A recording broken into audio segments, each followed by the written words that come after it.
Gang gang gang gang gang gang gari se gang gang ring ring ring ring ring ring sari ga gari se ring sang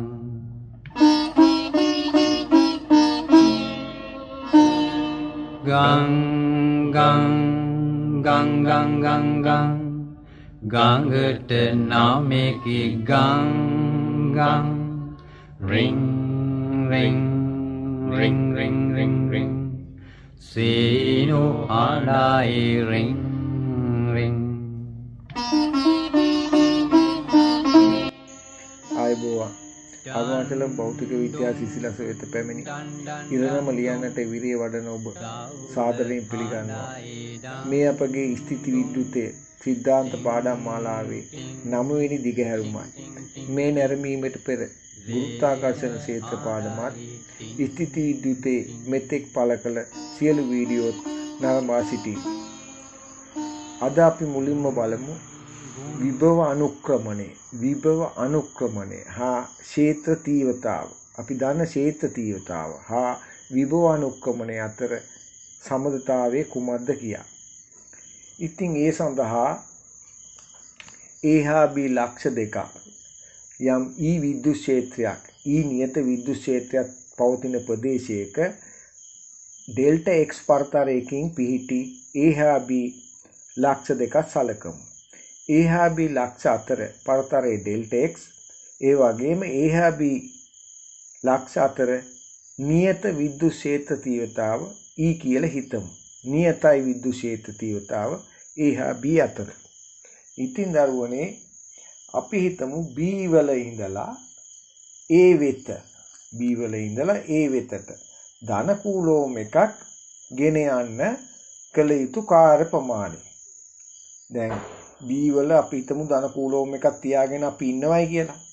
එතකොට විද්‍යුත් ක්ෂේත්‍රය තියෙන්නේ A වල ඉඳලා B පැත්තට. සැඩ පහරක් වගේ. ධන කූලෝම් එක අපේ අතේ තියෙන අපි B වලනේ දැන් ඉන්නේ ධන කූලෝම් එක තියා. අපේ ධන කූලෝම් එක මත දකුණු පැත්තට AB දිශාවට දකුණු පැත්තට E බලයක් යොමු කරනවා. B වලින් ඉවතට එතකොට AB දිශාවට E බලයක් යොමු වෙනවා ධන කූලෝම් එක මත. ඉතින් අපි මේ ධන කූලෝම් එක නැමැති ආරෝපණය B වල ඉඳලා A පැත්තට ගෙනියන්න. අනේ අපි අඩුම තරමේ යොදන්න ඕන බලය E ගේ ප්‍රතිවිරුද්ධාගේ ඍණයිනේ. ඊට සමාන E වලින් විකර්ෂණය කරනකොට ඊට සමාන නැත්තම් ඍණ E බලයක් යෙදුවොත් අපිට පුළුවන්නේ B ඩිංග A වෙතට සේන්දු කරන් අඩුම ගානේ ඍණ E බලයක් නේ යොදන්න ඕන. අන්න එහෙනම් B වල ඉඳලා Aට ධන කූලෝම් එකක් ගෙන යන්න කළ යුතු කාර්ය ප්‍රමාණය ඍණ E වරක් ඩෙල්ටා x නොවේද? අන්න. එහෙම නැත්නම් ගණිතෙන් කියන්න පුළුවන් B වල ඉඳලා Aට ධන කූලෝම් එකක් ගෙන යන්න කළ යුතු කාර්ය ප්‍රමාණය E වැඩි කිරීම ඩෙල්ටා x වැඩි කිරීම E හා ඩෙල්ටා x අතර කෝණයේ කොසයිනේ. W සමානයි f cos θ නේ. කාර්ය ප්‍රමාණය අත දැක්වුවේ එහෙමනේ. අන්න එහෙනම් E කියන්නේ දකුණු පැත්තට AB දිශාවට E වැඩි කිරීම ඩෙල්ටා x තියෙන්නේ B වල ඉඳලා A පැත්තට. අන්න E වරක් ඩෙල්ටා x වැඩි කිරීම cos 180යිනේ. අන්න එහෙනම් cos 180 කියන්නේ ඍණ එකයිනේ. එහෙනම් මොන විදියෙන් බැලුවත් B වල ඉඳලා Aට ධන කූලෝම් එකක් ගෙන යන්න කළ යුතු කාර්ය ප්‍රමාණය ඍණ E ඩෙල්ටා x තමයි. ඉතින් අපි දන්නෝ විභව අන්තරය. එහෙම නැත්නම් විභවය හිතමු අපි. B විභවය කියන්නේ මොකද්ද? ධන කූලෝම් එකක් අනන්තයේ ඉඳලා B ලක්ෂයට ධන කූලෝම් එකක් අනන්තයේ ඉඳලා B ලක්ෂයට ගේන්න කළ යුතු කාර්ය ප්‍රමාණය B විභවය. ආයම අනන්තයේ ඉඳලා ධන කූලෝම් එකක් ඒ කියන්නේ මේ දකුණු පැත්තේ ධන අනන්තයේ ඉඳලා එන්නේ දකුණු පැත්තේ ඉඳලා AB දිශාවේ දකුණු පැත්තේ ඉඳලා එන්නේ B පසු කොල්ල ඒ වලට යන්න දැන් හදාන්න. ධන කූලෝම් එකක් අනන්තයේ ඉඳලා ඒ වලට ගේන්න කළ යුතු කාර්ය ප්‍රමාණය තමයි ඒහි විභවය. එතකොට බීහි විභවයට වඩා ඒහි විභවය වැඩිද නැද්ද? බී පසු කරගෙන නේද ඒ වලට එන්න ඕන ධන අනන්තයේ ඉඳලා. ඊ යොමු වෙලා තියෙන්නේ විද්‍යුත් ක්ෂේත්‍රයට යොමු වෙලා තියෙන්නේ ධනානන්තේ පැත්තට. එතකොට අපි ධනානන්තේ පැත්තේ ඉඳලා එන්නේ. ධනානන්තේ පැත්ත තමයි අනන්තේ. විද්‍යුත් ක්ෂේත්‍රය ඉවර වෙනවා නම් ඉවර වෙන්න ඕනේ මේ පැත්තේ. අන්න එහෙනම් බීහි විභවයට වඩා ඒහි විභවය වැඩි. එහෙනම් A හා B අතර විභවාන්තරය කොච්චරයි? A හා B අතර විභවාන්තරය. අන්න. එතකොට VA ඍණ VB. VAB. A හා B අතර විභවාන්තරය VAB. VAB සමානයි VA ඍණ VB. අන්න VAB ඍණ VB ධනයි. ඇයි? VA අගය වැඩිනේ VB ට වඩා. B පසු කරගෙනනේ A වෙත යන්න ඕන. එහෙනම් VA ලොකුයි. එහෙනම් A හා B අතර විභවාන්තරය ධනාගය. අපි තුමු එක ඩෙල්ටා V කියලා. එහෙනම් ධන ඩෙල්ටා V තමයි සමාන වෙන්නේ අර අපි සොයාගත්ත B වල ඉඳලා Aට ධන කූලෝම් එකක් ගෙන යන්න කළ යුතු කාර්ය ප්‍රමාණය. අන්න ඒතකොට ඩෙල්ටා V සමානයි ඍණ E ඩෙල්ටා x නොවේද? අර ඩෙල්ටා V බෙදීම ඩෙල්ටා x සමානයි ඍණ E ඩෙල්ටා x මේ පැත්තට ගෙනාව. අන්න. එතකොට වම් පැත්තේ ඉතුරු වෙන්නේ විභවාන්තරයේ බෙදීම ඒ විභවාන්තරයේ තියෙන ලක්ෂ අතර පරතරය. එතකොට ඩෙල්ටා V කියන්නේ A හා B අතර විභවාන්තරය. විභවාන්තරය. එතකොට ඩෙල්ටා x කියන්නේ A හා B අතර පරතරය. එතකොට ඩෙල්ටා V බෙදීම ඩෙල්ටා x කියන්නේ ඩෙල්ටා V බෙදීම ඩෙල්ටා x කියන්නේ විභවාන්තරයේ බෙදීම පරතරය දුර. විභවාන්තරයේ බෙදීම දුර. විභව අනුක්‍රමණය. අන්න විභව අනුක්‍රමණය සමානයි ඍණ ක්ෂේත්‍ර තීව්‍රතාවයේ අගය. මේ ලක්ෂ දෙක අතර නියතයි කියලා ගත්තපො ක්ෂේත්‍ර තීව්‍රතාවයේ ඍණාගයට සමාන වෙනවා විභව අනුක්‍රමණය. අන්න හොතට මතක තියාගන්න ක්ෂේත්‍ර තීව්‍රතාවයේ නෙවෙයි විභව අනුක්‍රමණය වෙන්නේ ක්ෂේත්‍ර තීව්‍රතාවයේ ඍණාගය. ඉතින් මොකද්ද මේ ඍණ ලකුණේ තේරුම? අන්න ඍණ ලකුණේ තේරුම තමයි දැන් බලන්න අපි අඳ රූපේ A ඉඳලා B ටනේ විද්‍යුත් ක්ෂේත්‍රය තිබුණේ. A සිට B පැත්තට. විද්‍යුත් ක්ෂේත්‍රය තිබුණේ දකුණු පැත්තට, ධනානන්තේ පැත්තට. විභව කන්ද තියෙන්නේ කොහෙද? ධන කූලෝම් එකක් ගේන්න B වල ඉඳලා Aට ගෙනියනකොට කාර්ය කරන්න ඕන වැඩි වැඩියෙන් කාර්ය කරන්න ඕන. නේද? B වල ඉඳලා A පැත්තට තමයි විභව කන්ද තියෙන්නේ. අන්න එහෙනම් විභව අනුක්‍රමණය තියෙන්නේ B වල ඉඳලා A පැත්තට. A වල ඉඳලා B පැත්තට තමයි විද්‍යුත් ක්ෂේත්‍රයේ දිශාව තියෙන්නේ. අන්න එහෙනම් විභව අනුක්‍රමණය තියෙන්නේ B වල ඉඳලා A පැත්තට. A වල ඉඳලා B පැත්තට තමයි ක්ෂේත්‍ර තීව්‍රතාව තියෙන්නේ. අන්න ඒ හින්දායි මේ විභව අනුක්‍රමණය හා E සමාන වෙනකොට විභව අනුක්‍රමණයේ විශාලත්වයෙන් සමාන වුණාට ක්ෂේත්‍ර තීව්‍රතාවට ඒ වායේ දිශා ප්‍රතිවිරුද්ධ වෙනවා. අන්න ඒ හින්දා තමයි විභව අනුක්‍රමණය සමානයි ඍණ E වෙන්නේ. දැන් අපි බලමු උදාහරණ. ඔය දීලා තියෙන්නේ විභවය යම් ප්‍රදේශයක විභවය විද්‍යුත් විභවය දුරට එදිරිව පස්තාරය. අන්න ඕක දිහා බලාගෙන අපිට පුළුවන් මේ ප්‍රදේශයේ ක්ෂේත්‍ර තීව්‍රතාව වෙනස් වෙන හැටි ඕන්න. එතකොට මුල් ටිකේ විභව අනුක්‍රමණය ධනයි. හැබැයි ධන පොඩි අගයක්. ඒ හින්දා විභව අනුක්‍රමණය ධන හින්දා ක්ෂේත්‍ර තීව්‍රතාව ඍණයි. ක්ෂේත්‍ර තීව්‍රතාව ඍණ වුණාට පොඩි අගයක්. අනුක්‍රමණය අඩුයිනේ. ඊළඟ කොටසදී විභව අනුක්‍රමණය බිඳුවයි. දුර අක්ෂයට සමාන්තරයි. දුර අක්ෂයට සමාන්තරයි. ඒ හින්දා විභව අනුක්‍රමණය ශූන්‍යයි. ක්ෂේත්‍ර තීව්‍රතාව ශූන්‍යයි. පස්තාරයේ අවසාන කොටසේ විභව අනුක්‍රමණය ඍණ විශාල අගයක්. විභව අනුක්‍රමණය ඍණ විශාල අගයක්. ඒ කියන්නේ ක්ෂේත්‍ර තීව්‍රතාව ධන ලොකු අගයක්. දැන් බලමු මේ උදාහරණ. සෑම තැනම සෑම ලක්ෂයකදීම විභව අනුක්‍රමණය ධනයි. සමාන්තර හින්දා විභව අනුක්‍රමණය ධන නියතයක්. විභව අනුක්‍රමණය ධන නියතයක් හින්දා ක්ෂේත්‍ර තීව්‍රතාව ඍණ නියත ගාරිස අගයක්. ගාරිස ගං ගං දැන් බලමු දරුවනේ අපි සමාන්තර තහඩු ධාරිත්‍රක. ධාරිත්‍රක ගැන අපි විමසුවා. සමාන්තර තහඩු ධාරිත්‍රක. අපි දන්නෝ විවිධ හැදිච්ච තහඩු වලින් ධාරිත්‍රක සදලා තිබුණා. සමාන්තර තහඩු ධාරිත්‍රක ගැන වැඩිදුර අධ්‍යයනය කිරීම අපගේ විෂය නිර්දේශය තුල තියෙනවා. ඒ හින්දා මේ රූපේ ඇඳලා තියෙන්නේ සඵල වර්ගඵලය කැපිටල් A වෙච්ච ධන කිව් හා ඍණ කිව් ලෙස ආරෝපිත තහඩු අතර පරතරය සිම්පල් D වුණු තහඩු අතර විභවාන්තරය V වුණු වාත ධාරිත්‍රකයක්. ඒ කිව්වේ තහඩු අතර මාධ්‍යයේ වාතය, ඒ හින්දා තහඩු අතර මාධ්‍යයේ පාරවීද්‍යතාව එප්සලන් නෝට් ආසන්න වශයෙන් රික්තකයේ පාරවීද්‍යතාවට සමාන වෙනවා. එතකොට සමාන්තර ඍජු කෝණ ආසාකාර තහඩු දෙකක් අපි හිතමු. එතකොට ඒකේ තහඩු වල සඵල A හා B අතර සඵලව පවතින වර්ගඵල කැපිටල් A. ඔන්න. ඉතින් මේ ධන කියුගෙන් නිකුත් වෙන සාව රේඛා ඍණ කියු වෙතට ලැබෙන නිසා ධන කියු තියෙන්නේ වම් පැත්තේ තහඩුවේ ඇතුළු පැත්තේ. ඒ වගේම ඍණ කියු තියෙන්නේ මේ කෝෂයෙන් ගත්තේ ධන කියු සහ ඍණ කියු. ඍණ කියු තියෙන්නේ දකුණු පැත්තේ තහඩුවේ ඇතුළු පැත්තේ. සාවාකෘති අනුව එහෙම නෙවෙයි. ධන කියුගෙන් නිකුත් වෙන සියලු සාව රේඛා ඍණ කියුගෙන් ගන්න ඕන නිසා ධන කියු හා ඍණ කියු තහඩු ඇතුළේ තියෙන්නේ. එළියේ සාව රේඛා සාවය ආරෝපණ නැහැ.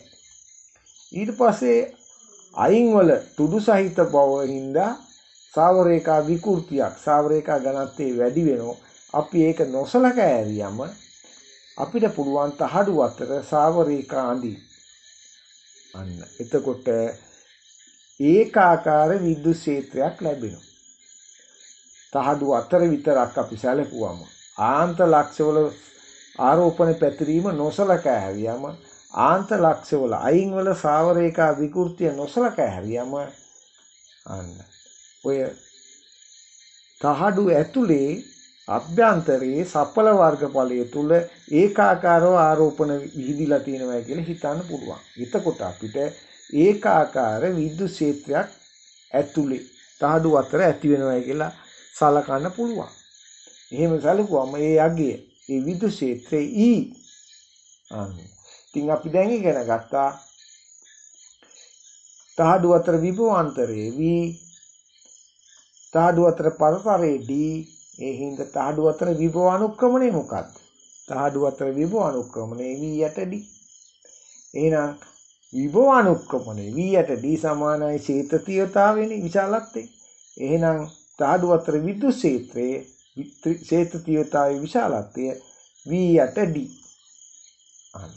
ඊළඟට ධන තහඩුවේ ඉඳලා ඍණ තහඩුවට තමයි අපි සාව රේඛා ඇන්දේ ඊතල දැම්මේ.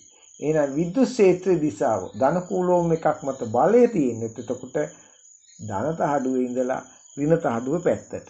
ඊහි දිශාව දකුණට. එහෙනම් විභව අනුක්‍රමණයේ දිශාව. අන්න විභව අනුක්‍රමණයේ දිශාවට දකුණු තහඩුවේ ඉඳලා වම් තහඩුව පැත්තට. ඊට ප්‍රතිවිරුද්ධ දිශාව.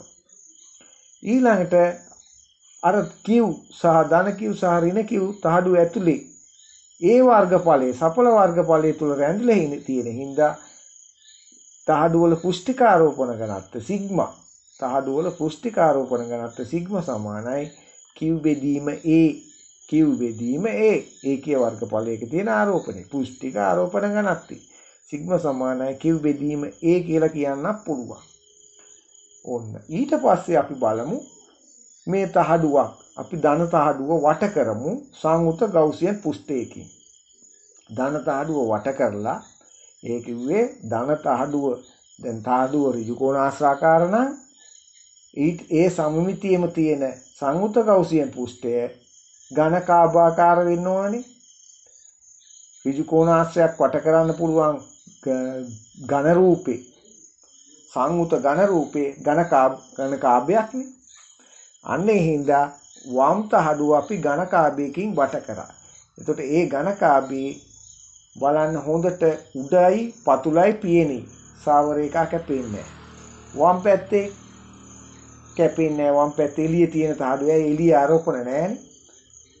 මේ අපි ඉන්න පැත්තයි යට පැත්තයි අපි මූණත පාටයි යට පැත්තයි ඒකෙත් දෙකිනුත් සාවර එක කැපෙන්නේ සාවේ කැපෙන එකම පුෂ්ඨය ඔය තහඩුව අතර තියෙන පුෂ්ඨය විතරයි. ඉතින් ඒ වර්ගඵලය කැපිටල් A නේ. එහෙනම් සාවේ අර්ථ දැක්වීම අනුව මේ ඉස්සරහා තියෙන පුෂ්ඨයෙන් කැපෙන සාවේ ෆයි සමානයි තහඩුව අතර නියත E. අපි නියත E කියලා සැලකුවනේ. නියත E කියලා සලකන්න පුළුවන් වුණානේ අපිට. අන්න. E වරක් E ඉස්සරහා තියෙන වර්ගඵල ෆයි සමානයි E වරක් E. ඊට පස්සේ දැන් මතකද ගවුස් ප්‍රමේය ෆයි සමානයි ඕනෑම සංයුත ගෞසියන් පුෂ්ඨයකින් කැපෙන සාවේ මුළු සාවේ ෆයි සමානයි එම ගෞසියන් පුෂ්ඨයේ තුල තියෙන ආරෝපණය. ඉතින් ධනත හඩුවනේ අපි මේ ගෞසියන් පුෂ්ඨයෙන් වට කරේ ෆයි සමානයි q බෙදීම ධනත හඩුවේ තියෙන ආරෝපණය q බෙදීම ධනත හඩුව ආරෝපණ තියෙන මාධ්‍ය එප්සයිලන් නෝ ෆයි සමානයි q බෙදීම එප්සයිලන් නෝ. එතකොට මේ දෙක සමාන කරාම e වරක් a සමානයි. සාවේ අර්ථ දැක්වීම අනුව ලැබුණු E වරක් A සමානයි ගෞස් ප්‍රමේයෙන් ලැබුණු සාවේ Q බෙදීම එප්සයිලන් නෝට්. එහෙනම් E සමාන වෙන්නේ Q බෙදීම A එප්සයිලන් නෝට්. එතකොට Q බෙදීම කියන්නේ නියත පුෂ්ටික ආරෝපණ ඝනත්වයනේ. අන්න එහෙනම් තහඩු අතර නියත විද්‍යුත් ක්ෂේත්‍ර තීව්‍රතාව ලබනාත්වයටත් මතක තියාගන්න E සමානයි සිග්මා බෙදීම එප්සයිලන් නෝට්. එප්සයිලන් නෝට් කිව්වේ තහඩුව අතර මාධ්‍ය වාතේ නා. එතකොට E සමානයි සිග්මා බෙදීම එප්සයිලන් නෝට්. ඊට පස්සේ දරුවනේ අපි දන්නෝ ධාරිත්‍රකයේ ධාරිතාව C සමානයි Q බෙදීම V කියලා. නේද? අන්න. එතකොට C සමානයි Q. Q කියන්නේ සිග්මා A. සිග්මා වරක් A. V කියන්නේ මොකද්ද? V කියන්නේ DE. විභවානුක්‍රමණය සමානයි ක්ෂේත්‍ර තීව්‍රතාවට. එහෙනම් V සමානයි DE. E කිව්වේ විද්‍යුත් ක්ෂේත්‍ර තීව්‍රතාව. ඊට පස්සේ E කියන්නේ මොකක්ද? E කියන්නේ මේ දැන් සොයාගත්ත අපි සිග්මා බෙදීම එප්සයිලන් නෝට් කියලා. එහෙනම් සිග්මා A එහෙනම් C සමානයි සිග්මා A බෙදීම D වාරයක් සිග්මා බෙදීම එප්සයිලන් නෝට්. අන්න ඔය ටික ආදේශ කරාම C සමානයි ධාරිත්‍රකේ ධාරිතාව එප්සයිලන් නෝට් A යට D. අපි කිව්වේ කඩදාසි ගුණය මතකද?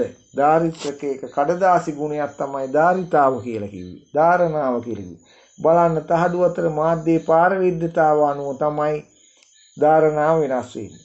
තහඩුව අතර සඵල වර්ගඵලය අනුව තමයි ධාරණාව වෙනස් වෙන්නේ.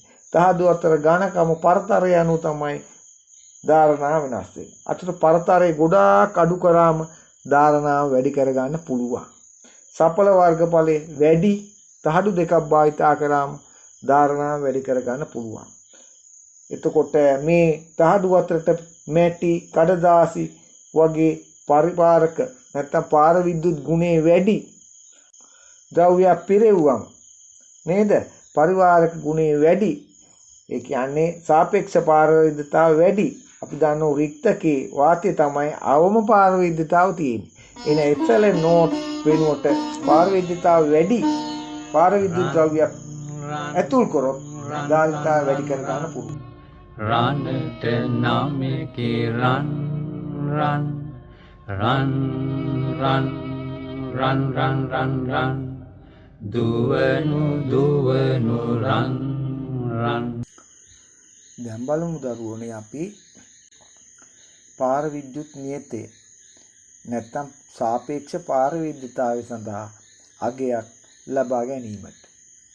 ඉතින් ඒ සඳහා අපි සඵල වර්ගඵලයේ A වූ තහඩු අතර පරතරයේ D වූ වාත ධාරිත්‍රකයක් ওই රූපය ඇඳලා තියෙනවා. එතකොට කියන්න බලන්න ඒකේ ධාරිතාව C නෝට් නම් C නෝට් සමානයි එප්සයිලන් නෝට් A යට D. C නෝට් සමානයි එප්සයිලන් නෝට් A යට D නෙවෙයිද? ඔන්න. ඒ සමීකරණය අපි 1 කියලා දාමු. ඊට පස්සේ ඔය ධාරිත්‍රකයේ තහඩු අතර සඵල වර්ගඵලයට අබුමල් රේණුවක වෙනසක් වෙන්න නොදී. තහඩු අතර පරතරයේ සිම්පල් D ට අබුමල් රේණුවක වෙනසක් වෙන්න නොදී. අපි පුරවමු ඔය තහඩු අතර පරතරය පාරවේද්‍යතාව නිරපේක්ෂ පාරවේද්‍යතාව එප්සයිලන් වෙච්ච මාධ්‍යයකින්. අන්න. එතකොට ධාරිතාව මොකෝ වෙන්නේ? අපි හිතමු C කියලා. එතකොට C සමානයි එප්සයිලන් A යට D නේ. එප්සයිලන් නෝට් නෙවෙයිනේ. එප්සයිලන් A යට D. ඒක 2 කියලා දාමු. දැන් දෙවෙනි සමීකරණය පළවෙනි සමීකරණේ බෙදමු. එතකොට C බෙදීම C නෝට්. C බෙදීම C නෝට් සමානයි එප්සයිලන් A යට D බෙදීම එප්සයිලන් නෝට් A යට D. එතකොට A D කපල ගිහිල්ලා එප්සයිලන් බෙදීම එප්සයිලන් නෝට්. අන්න C බෙදීම C නෝට් සමාන වෙනවා එප්සයිලන් බෙදීම එප්සයිලන් නෝට්. ඉතින් අපි එප්සයිලන් යම් මාධ්‍යයක පාරවේද්‍යතාව රික්තකයේ පාරවේද්‍යතාවයෙන් බෙදුවම එහෙම නැත්නම් යම් මාධ්‍යයක පාරවේද්‍යතාව රික්තකයක පාරවේද්‍යතාව අතර අනුපාතයට ඒකක මාන නැති අගයට කිව්වනම සාපේක්ෂ පාරවේද්‍යතාව නොවේද? අන්න පාර විද්‍යුත් නියතේ නොවේද? අන්න එහෙනම් K සමානයි පාර විද්‍යුත් නියතේ සමානයි සාපේක්ෂ පාරවේද්‍යතාව එප්සයිලන් R සමානයි C බෙදීම C නෝට්. යම් ධාරිත්‍රකයක් පුරවල තියෙනවා පාර විද්‍යුත් ද්‍රව්‍යයකින්. එවිට ධාරිතාව බෙදුවොත් එම ධාරිත්‍රකයේම වාතය තියෙනකොට ධාරිතාවේ C බෙදීම C නෝට් සමාන වෙන්නේ එප්සයිලන් R සාපේක්ෂ පාරවේද්‍යතාව හෙවත් K පාර විද්‍යුත් නියතයට නෙවෙයිද? ඊට පස්සේ බලමු දරුවනේ අපි ඔන්න ඔය විදියට සරණපත්‍ර විද්‍යුත් දර්ශක එක තැටියට හයි කරලා තියෙනවා සමාන්තර තහඩු වාත ධාරිත්‍රකයක එක තහඩුවක්. සරණපත්‍ර විද්‍යුත් දර්ශකයේ කසුවට හයි කරලා තියෙනවා සමාන්තර තහඩු වාත ධාරිත්‍රකයේ අනෙත් තහඩුව. ඕන්න. දැන් අපි ඔහොම තියෙනකොට දැන් මේ ආරෝපිත ධාරිත්‍රකයක්. ආරෝපිත ධාරිත්‍රකයේ තමයි දැන් මේ ධන Q ඍණ Q තියෙනවා. වම් තහඩුව ධන Q කියලා හිතමු. දකුණු තහඩුව ඍණ Q කියලා හිතමු. දැන් අපි තහඩුව අතර පරතරය සිම්පල් D වැඩි කරමු. අන්න. සිම්පල් D වැඩි කරාම C සමානයි එප්සයිලන් නෝට් A යට D. ධාරිතාව ධාරණාව සමානයි එප්සයිලන් නෝට් A යට D. කඩදාසි ගුණය අනුව D වැඩි වෙන විට ධාරිත්‍රකයේ ධාරණාව D තියෙන හරේනේ ධාරණාව අඩු වෙනවා. ධාරණාව අඩු වෙනවා. හැබැයි ඉතින් මේ තහඩු වල තියෙන ආරෝපණ දැන් කෝෂයක් නැහැනේ ඒකලිත කරලානේ තියෙන්නේ. යන එන්න තරම් නැහැනේ කසුවට යාවි තැටියට යාවි. මේ තියෙන ටික තියෙනවනේ. එහෙනම් Q සමානයි CV සිතේ Q නියත වුණාම මොකෝ වෙන්නේ? Q නියත වෙලා දැන් C අඩු වෙනකොට මොකෝ වෙන්නේ? C අඩු වෙනකොට V වැඩි වෙන්න ඕනද නැද්ද? Q නියතයි. කොටු කරන්න Q CV C අඩු වෙනකොට තහඩු අතර පරතරය වැඩි කරාම C අඩු වෙනෝනේ. C අඩු වෙනකොට V වැඩි වෙනවා. අන්න තහඩු අතර විභවාන්තරය වැඩි වෙනවා. විභවාන්තරය වැඩි වෙනකොට මොකෝ වෙන්නේ? කසුවයි තැටියයි අතර තහඩු දෙක සවි කියලා තියෙන්නේ කසුවටයි තැටියටයි. කසුවයි තැටියයි අතර විභවාන්තරය වැඩි වෙනවා. අන්න මතකද? සරණපත්‍ර අපසරණය වෙන්නේ කසුව හා තැටිය අතර විභවාන්තරයට සමානුපාතික ලෙස. එහෙනම් කසුව හා තැටිය අතර විභවාන්තරය වැඩි වෙනකොට සරණපත්‍රවල අපසරණේ වැඩි වෙනවා. අන්න ඊට පස්සේ අපි ඕමම තියෙද්දි ඒ සඵල වර්ගඵලය අඩු කරමු. ඒ කියන්නේ වම් පැත්තේ තහඩුව උඩට උස්සනකොට දකුණු පැත්තේ තහඩුව පහතට ගෙනියනකොට තහඩු දෙක අතර සපල වර්ගඵලය අඩු වෙනවා. අන්න ඒ අඩු කරාම C සමාන එප්සයිලන් නෝට් Aට D අනුව C අඩු වෙනෝනේ. C අඩු වෙනවා. අන්න C අඩු වෙනකොට මොකද වෙන්නේ? Q සමානයි CV සිතේ Q නියතයි. Q නියත වූ Q සමානයි CV සිතේ C අඩු වෙනකොට V වැඩි වෙනවා. තහඩු අතර විභවාන්තරය වැඩි වෙනවා. ඉතින් තහඩු අතර විභවාන්තරය කියන්නේ කසුවයි තැටියයි අතර විභවාන්තරය වැඩි වෙනවා. අන්න කසුවයි තැටියයි අතර විභවාන්තරය වැඩි වෙනවා කියන්නේ සරණ පත්‍ර අපසරණය වැඩි වෙනවා. කසුවයි තැටියයි අතර විභවාන්තරයට සමානුපාතික ලෙස තමයි සරණ පත්‍ර අපසරණය උනේ. මතකද? අන්න. එතකොට ඒ අඩු කරනකොට සරණ පත්‍ර අපසරණය වැඩි වෙනවා. ඊට පස්සේ අපි බලමු තහඩුව අතර පරතරයත් තහඩුව වල සපල වර්ගඵලයත් මුලින්ම තියෙන තත්ත්වයට තිබලා තියෙනරලා තහඩුව අතරට ඇතුල් කරමු පරිවාරක මාධ්‍යයක්. මුළුමනින්ම පිරෙන ලෙස පරිවාරක මාධ්‍යයක් ඇතුල් කරමු. එතකොට මොකෝ වෙන්නේ? තහඩුව අතර කලින් තිබුණේ වාතය. එතකොට තහඩුව අතර මාධ්‍යයේ පාරවේද්‍යතාව රික්තකේ පාරවේද්‍යතාව කලින් තිබුණේ. දැන් පරිවාරක ද්‍රව්‍යයක් ඔබනකොට අන්න පාරවේද්‍යතාව වැඩි වෙනවා. පරිවාරක බව වැඩි වෙනවා. එතකොට එප්සයිලන් වැඩි වෙනවා.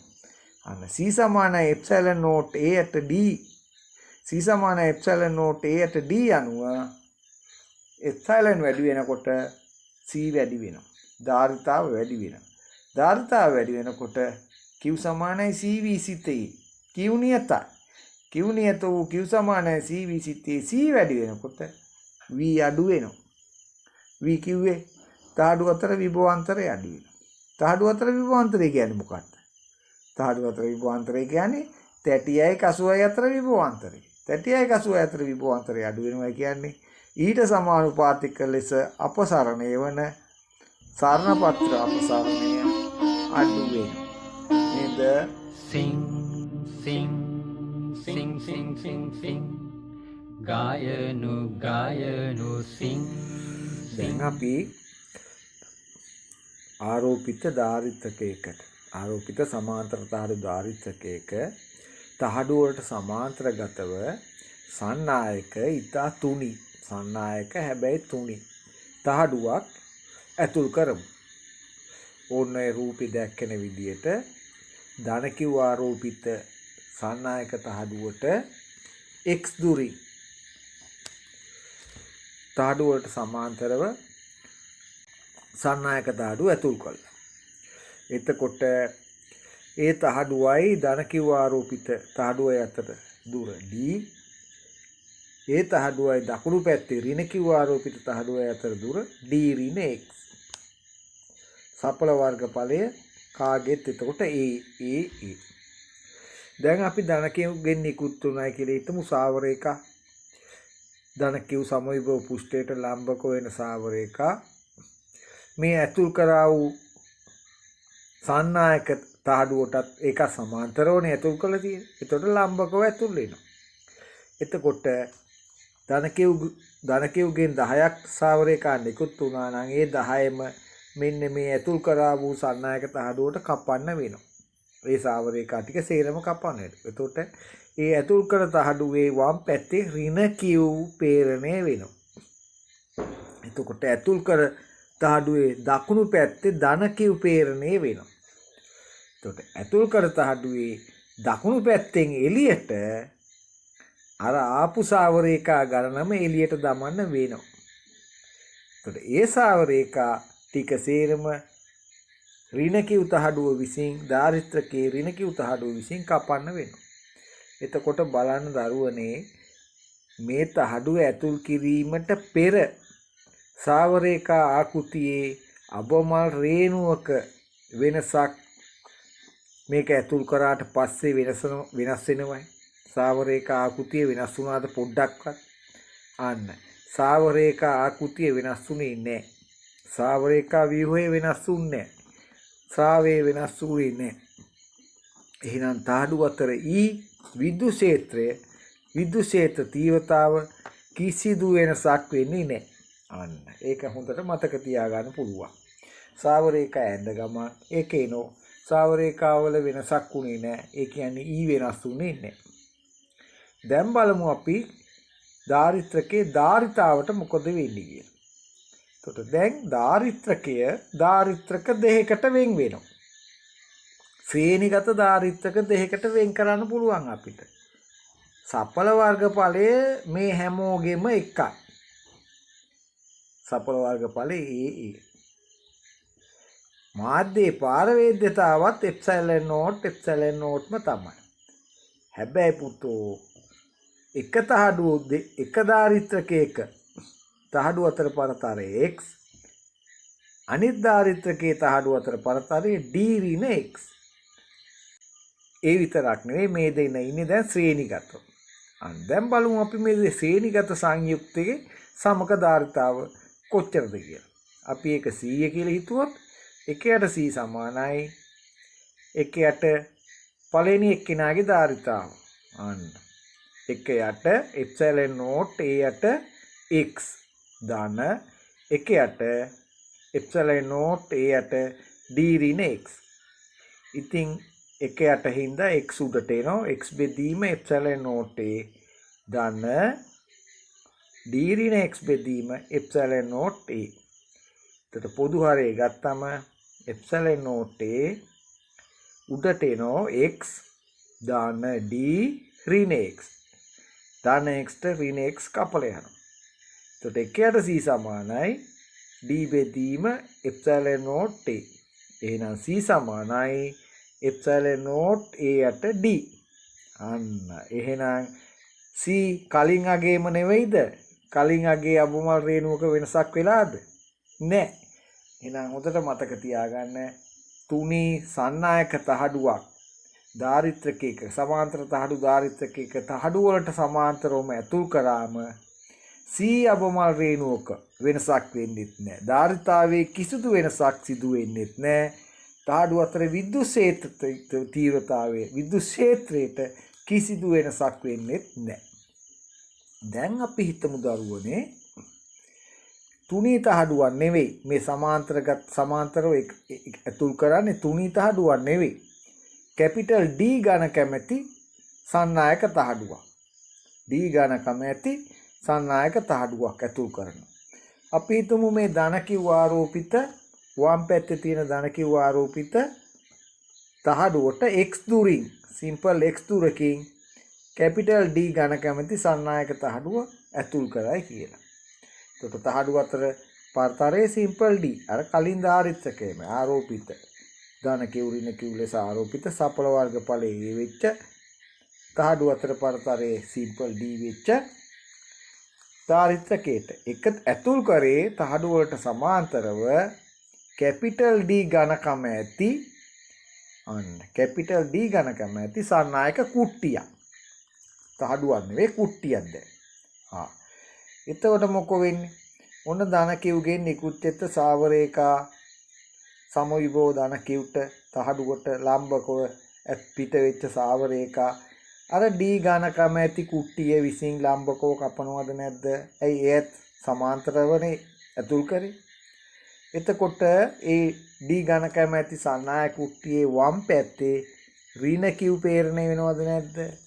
ඔන්න. එතකොට D ඝනකම ඇති සන්නායක කුට්ටියේ දකුණු පැත්තේ ධන Q පේරණය වෙනව නේද? අන්න. එතකොට ඒ ධන Qගෙන් නිකුත් වෙච්ච සාවරේඛා නැවතත් දකුණු පැත්තේ ඍණ Q තහඩුව වෙතට යනෝ නේද? ඔන්න ඔහොම. එතකොට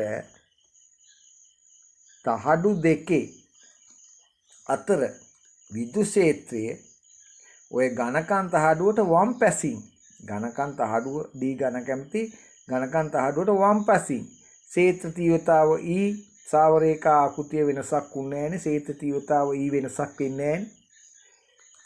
ඊළඟට D ඝන කැමැති සන්නායක කුට්ටියට දකුණු පැත්තේ කුට්ටියට වම් පැත්තෙන් ඊට මුකුත් උනේ නැහැ. සාවරේඛා සාවාකෘතියට ඊට වෙනසක් උනේ නැහැ. D ඝන කැමැති සන්නායක තහඩුවට දකුණු පැත්තෙන් මොකෝ වෙන්නේ?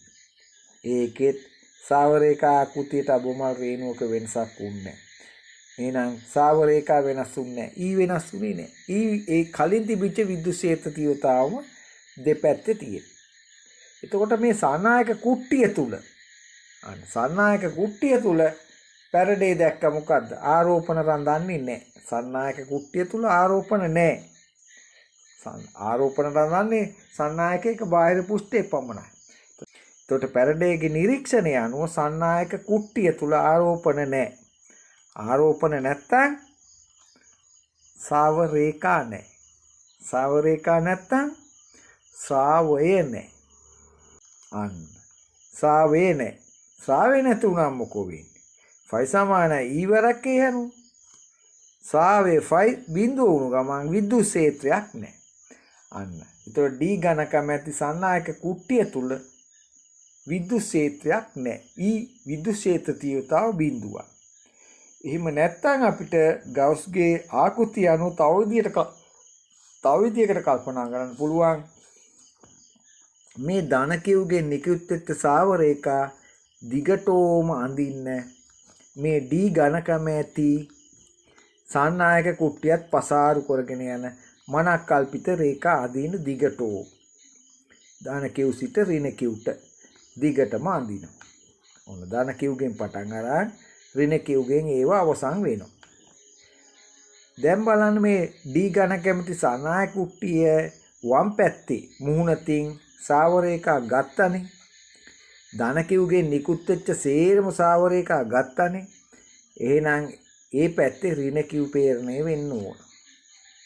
ඊට පස්සේ D ඝනකම ඇති සන්නායක කුට්ටියේ දකුණු පැත්තෙන් සාව රේඛා යම් ගානක් එළියට දැම්මනේ. ඒ කියන්නේ ධන කිව්ගෙන් නිකුත් වෙච්ච ධන කිව් ආරෝපිත වම් පැත්තේ තහඩුවෙන් නිකුත් වෙච්ච සාව රේඛා ගණනම එළියට දැම්මනේ. එහෙනම් D ඝනකම ඇති සන්නායක කුට්ටියේ දකුණු පැත්තේ ධන කිව් පේරණය වෙන්න ඕන. අන්න එතකොට ධන කිව් සිට ඍණ කිව්ට ඒ කියන්නේ දකුණේ සිට වමට කුට්ටිය තුලින් D ඝනකමැති කුට්ටිය තුලින් දකුණු පැත්තේ ඉඳලා වම් පැත්තට සාව රේඛා ගානක් අඳින්න පුළුවන්. අන්න බලන්න කුට්ටිය හරහා වම් පැත්තේ ඉඳලා දකුණු පැත්තට ගිය සාව රේඛා ගානයි කුට්ටිය හරහා දකුණු පැත්තේ ඉඳලා වම් පැත්තට ගිය සාව රේඛා ගානයි Q හින්දාමනේ ඇති උනේ. ඒ සාව රේඛා සංඛ්‍යාවල් සමාන වෙන්න ඕනද නැද්ද? සමාන වෙන්න ඕන. අන්න ඒතකොට මොකෝ වෙන්නේ? මේ පැත්තට සාව රේඛා ගානක් තියෙනවා, ඊට ප්‍රතිවිරුද්ධ ගාන සමාන ගානක් ඊට ප්‍රතිවිරුද්ධ පැත්තට තියෙනවා. අන්න එතකොට සාව රේඛා නැහැ කුට්ටිය තුල. ශ්‍රාවේ නැහැ. අන්න ෆයි සමාන ඊවරක් අනුව ශ්‍රාවේ නැහැ. ෆයි බිඳුව නම් ඊ නැහැ. විද්‍යුත් ක්ෂේත්‍ර තීව්‍රතාවක් නැහැ. අන්න ඊට පස්සේ දැන් බලමු අපි එහෙනම් දරුවනේ කුට්ටියක් ඇතුල් කරාම සන්නායක ඝනකම් කුට්ටියක් උතර කුට්ටිය තුල ඊ නැති වුණාට දෙපැත්තේ ඊ වල කිසිම වෙනසක් වෙන්නේත් නැහැ. නේද? එහෙනම් දරුවනේ සන්නායක ඝනකම් කුට්ටියක් ඇතුල් කරාම කුට්ටිය තුල ඊ බිඳුව වෙනවා. දෙපස කුට්ටිය දෙපස ඊට විද්‍යුත් ක්ෂේත්‍ර තීව්‍රතාව වල කිසිදු වෙනසක් වෙන්නේ නැහැ. දැන් බලමු අපි මේ සන්නායක කුට්ටිය ඇතුල් කිරීම නිසා ධාරිත්‍රක දෙකකට වෙන් වෙනවා. ශ්‍රේණිගත ධාරිත්‍රක දෙකකට වෙනවා. එකක ඝනකම නැත්නම් තහඩු අතර පරතරයේ සිම්පල් x. අනිත් එක්කෙනාගේ අනිත් සබාත ධාරිත්‍රකයේ ඝනකම තහඩු අතර පරතරය d ඍණ සිම්පල් d ඍණ d ධන කැපිටල් D ධන x. d ගෙන් අඩු කරන්න ඕන කැපිටල් D සිම්පල් x උයි දෙන්නම්. ඒ කිව්වේ අපිට පුළුවන් දැන් x ඝනකම ඇති ධාරිත්‍රකයේ කුයි අන්න සිම්පල් D ඍණ D ධන x ඝනකම ඇති ශ්‍රේණිගත ධාරිත්‍රක දෙක සංයුක්තයක් ලෙස මේක සලකා. අන්න දැන් අපි දාමු ශ්‍රේණිගත ධාරිත්‍රක සංයුක්තයක සමකේ සමානයි 1ට c සමානයි 1ට c1 ධන 1ට c2. එතකොට 1ට c සමානයි 1ට epsilon naught a8 x තමයි 1ට epsilon naught a8 x තමයි පළවෙනි x ගණකම ඇති එක්කෙනාගේ ධාරිත්‍රකයේ ධාරිතාව. ධන 1 දකුණු පැත්තේ එක්කෙනාගේ ධාරිතාව. epsilon naught a simple d ඍණ වරහන් ඇතුලේ d ධන capital D ධන simple x. d ගෙන් අඩු කරන්න එපා d ධන x දෙකම. එතකොට නේ දකුණු පැත්තේ ධාරිත්‍රකයේ ඝනකමෙන් අන්න ඕක සුළු කරන්න බෑ. එතකොට x උඩට යනවා d ඍණ d ධන x උඩට යනවා. එතකොට 1ට c සමානයි x බෙදීම epsilon naught a ධන d ඍණ d ඍණ x d ඍණ capital D ඍණ x බෙදීම epsilon naught a. එතකොට පොදු හරේ epsilon naught a ගත්තම ධන x ධන d ධන simple d ඍණ capital D ඍණ simple x. අන්න ධන simple x ට ඍණ simple x කපල යනවා. එතකොට c එන්නේ c 1ට c නෙමෙයි c එන්නේ epsilon naught a d ඍණ d. අන්න බලන්න එතකොට මේ තහඩුව ඝනකම් කුට්ටිය ඇතුල් කරාම මොකෝ උනේ? දෙපැත්තේ විද්‍යුත් ක්ෂේත්‍ර තීව්‍රතාව වෙනස් උනේ නැහැ. මැද විද්‍යුත් ක්ෂේත්‍ර තීව්‍රතාව කුට්ටිය තුල විද්‍යුත් ක්ෂේත්‍ර තීව්‍රතාව ශූන්‍ය වුණා. c ට මොකෝ වෙන්නේ? කලින් c තිබුණේ epsilon naught a d. දැන් epsilon naught a d ඍණ capital D හරය අඩු වෙලා ධාරිතාව සිතේ හරය අඩු වෙලා එහෙනම් ධාරිතාව වැඩි වෙලා නේද?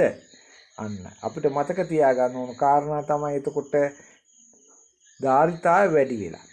ඊළඟට බලන්න ධාරිතාවට ලැබුණු මේ සිතේ අර තහඩුව ඇතුල් කරපු දුර වම් තහඩුවේ සිට ඇතුල් කරපු දුර x තියද? x නැති වෙලා ගිහිල්ලා x අතුරුදහන් වෙලා. ඒ කියන්නේ මේ ඝනකම් කුට්ටිය තහඩුව අතර කොහෙන් ඇතුල් කරත් ධාරිතාවට සම්බන්ධයක් නැහැ. ධාරිතාව වෙනස් වෙන එක ඇත්ත. ධාරිතාව වැඩි වෙන එකත් ඇත්ත. නමුත් ඒ වැඩි වෙන ප්‍රමාණය x ගෙන් සායත්තයි. සන්නායක තහඩුව ඇතුල් කරන දුරෙන් සායත්තයි. ring ring ring ring ring ring sa re ga re sa ring sang